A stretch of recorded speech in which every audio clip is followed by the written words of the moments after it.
Le site d'Erstein de Cristal Union teste cette année la plantation de betteraves bio sur 2 hectares, l'un à Chenaux dans des terres plutôt argileuses, l'autre à Aubernais dans des sols limoneux. Au total, 150 000 plants venus de Hollande devraient être mis en terre par une planteuse automatique venue également des Pays-Bas. L'opération, imaginée au cours de cet hiver, a été retardée par les pluies de ces 3 dernières semaines. Cristal Union a proposé à l'Alsace de pouvoir travailler des betteraves bio à l'usine d'Erstein. Donc ça, c'était notre point de départ. Donc dans l'idée, durant cet hiver, on a arpenté un peu le territoire. Et il s'avère qu'on a un potentiel de planteurs, futurs planteurs de betteraves bio. Alors, on n'a pas encore les hectares qu'il faut, mais l'objectif c'est d'arriver à 200 hectares au minimum pour pouvoir travailler nos betteraves au moins sur 2-3 jours au niveau de l'usine. Donc ça c'est le point de départ. Donc ensuite avant de se lancer, il faut travailler la technique et c'est ce qu'on fait aujourd'hui. Donc là on est sur des betteraves qui sont déjà à 6 feuilles, 6-8 feuilles même. Et donc on a une betterave qui va démarrer rapidement.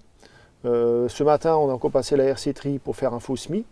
Et donc derrière cela, la betterave va s'installer et elle sera déjà, au bout de 8 jours, elle sera suffisamment costaud pour supporter un passage de RC tri. Donc on peut, d'ici 8 jours, on peut travailler en plein, un désherbage complet, mécanique. Donc dans l'idée, c'est vraiment de pouvoir faire un travail mécanique pour le désherbage sur toute la surface. Fabien Digel, de la Chambre d'agriculture et directeur de Planète Légumes, a mis en relation les techniciens de Cristal Union et les agents de Procem pour trouver des plants et une solution de plantation adéquate. Les plants proviennent de la société hollandaise WPK, connue pour ses plants maraîchers. Le premier enjeu, c'est de réussir sa culture. Aujourd'hui, en culture bio plutôt, devrais-je dire, si on part du mauvais pied, on a peu de chances d'arriver à terme. C'est comme je dis souvent, si vous participez au marathon avec une jambe de bois, il y a de fortes chances que vous n'arriviez pas parmi les premiers. Et bien c'est un peu la même chose.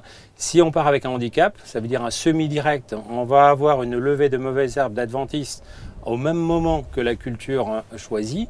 Et à un moment donné, si les conditions météo ne sont pas favorables, eh bien, on ne peut pas mécaniquement travailler le sol comme on l'a connu là, une quinzaine de pluies à quasiment tous les jours. Et bien, à ce moment-là, c'est les adventices qui prennent le dessus. Et vous recommencez, ou bien souvent, comme vous avez perdu 6 semaines, 2 mois de culture, vous ne recommencez plus puisque la culture n'arrivera plus à son cycle, à finir son cycle jusqu'à fin de saison. Donc c'est une année de perdu. Et c'est bien ça l'enjeu de passer par du jeune plan, c'est d'être certain que en passant par le jeune plan, on puisse faire 1, 2, voire 3 faux semis au préalable, en installant les plants, de ne plus subir de pertes comme au lever, puisque sur une plantation, on considère que 98 à 99% des plants plantés seront un produit récoltable à la fin.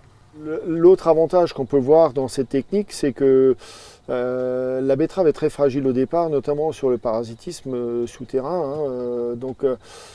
Ce qu'on voit avec des betteraves plantées, c'est que toute la phase sensible aux taupins ou aux limaces et tous les ravageurs du sol est évitée, puisqu'on plante des betteraves déjà bien développées ou qui risquent déjà beaucoup moins. Sur la partie maladie, maladie foliaire, qui est un peu notre souci en Alsace, notamment la cercosporiose, on est aujourd'hui sur des variétés très tolérantes à la cercosporiose. On a vraiment une grosse évolution génétique qu'on ressent d'ailleurs dans la plaine en général. On a réussi à passer ce cap et avoir moins de fongicides à mettre. Donc dans la partie bio, de toute façon, l'objectif est de partir sur des variétés très tolérantes à la cercosporiose, quitte à perdre un peu en productivité. Et il faut savoir que le cuivre et le soufre sont des produits qui sont utilisés en agriculture biologique qui conviennent très bien à la betterave, aussi bien pour la partie cercosporiose par le cuivre et pour la partie oïdium par le soufre. Donc c'est pas impossible. Aujourd'hui, avec la technique qu'on a et la connaissance qu'on a, notamment notre modélisation cerco qui nous permettent d'intervenir au bon moment, aujourd'hui on peut dire que même en bio on y arrivera. La planteuse automatique utilisée nécessite un conducteur pour le tracteur et une personne pour alimenter la machine en plateau, Ensuite, l'automatisme prend la relève via des pinces qui prennent le plant et le laissent tomber dans un conduit qui le mène dans un sillon refermé par des roues. La machine existe en plusieurs largeurs et peut planter de la même façon des plants maraîchers, du chou à choucroute et même du tabac. Donc on est sur des plants déjà un peu développés. J'étais un peu inquiet sur la manière dont les plants allaient être sélectionnés par la machine, mais je suis impressionné par la facilité avec laquelle se déroule le chantier. L'objectif, bien sûr, économique derrière cela, c'est aussi de comparer cette technique par rapport à un SMI, plus du binage mécanisé, robotisé ou tout ce qu'on peut imaginer pour se rapprocher au plus de la plante, qui nécessite toutefois toujours encore entre 20 et 80 heures de main-d'œuvre manuelle à l'hectare, qui représente un certain coût. On est vite de l'ordre de plus de 2000 € de l'hectare. Là, on est sur des coûts de plan le coût de la plantation, on va se situer à peu près à 2500 € de l'hectare, on va dire. Si derrière cela, il n'y a plus d'intervention manuelle, je dirais que le pari est gagnant. La question qui se pose concerne maintenant le comportement de la betterave dans sa pousse et par conséquent son rendement final avec cette plantation à fleur de sol, alors qu'un semis permet une implantation plus profonde.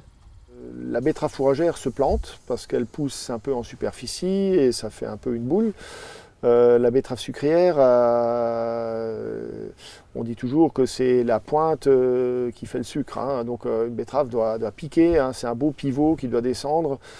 Donc la petite inquiétude, c'est ou la question qu'on va avoir, ou ce qu'on observera de plus près, c'est le comportement de la betterave dans sa croissance. Donc elle a besoin, il faut que la betterave pivote un minimum pour s'enraciner et aussi pour faciliter la récolte. Il ne faut pas que la betterave tombe devant l'arracheuse ou après les feuilleuses. Donc il y aura ce comportement qu'on va essayer de suivre aussi et de voir quel comportement ça a au niveau du rendement également. Les premières observations seront conduites lors du passage de la RC-Tri dans une dizaine de jours et le bilan interviendra au moment de la récolte. Si l'essai est concluant, il faudrait alors voir si une ETA ou une CUMA serait prête à investir dans une machine.